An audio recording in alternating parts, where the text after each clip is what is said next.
কলম্বোর Premadasa stadium পুরো gallery নিশ্চুপ নিস্তব্ধ। টাইগারদের আগ্রাসী বোলিংয়ে 244 রানে গুটিয়ে গেছে শ্রীলঙ্কা। পুরো বোলিং ইনিংসে উৎফুল্ল প্রফুল্ল বাংলাদেশ। ব্যাটিং ইনিংসের শুরুটা ছিল দারুণ এক ছন্দের মধ্য দিয়ে। 10 ওভার শেষে 1 উইকেটে 61, 15 ওভারেই তামিমের 51 বলে হাফ সেঞ্চুরি। 16 ওভারে রান 100 CSA, হাতে আছে 9 উইকেট। জিতার জন্য রান প্রয়োজন 145, বল আছে 212।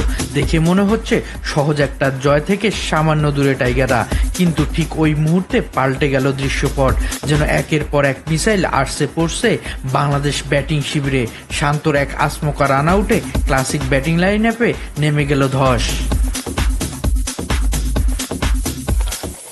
ক্রিকেট ইতিহাসে বাংলাদেশ এক বিরল রেকর্ডের জন্ম দিল। এত স্বল্প সময়ে একের পর এক উইকেট হারানোর চিত্র আগে দেখেনি ক্রিকেট বিশ্ব। 100 রানে 1 উইকেট থাকা স্কোরবোর্ড মুহূর্তেই পাল্টে গেল 105 রান 8 উইকেট। 5 রান তুলতেই নেই 7 জন ব্যাটার। দেখতে অসম্ভব মনে হলেও বাংলার ব্যাটাররা পারেন এমন অসম্ভবকে বাস্তবে রূপ দিতে। মেহেদী লিটন ডাক মারলেও হৃদয় ফিরেছেন মাত্র 1 রানে। এরপর ইনিংসের বাকিটা কার্যত অর্থহীন।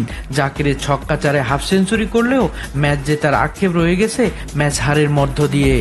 Shariful Islam, mid wicket.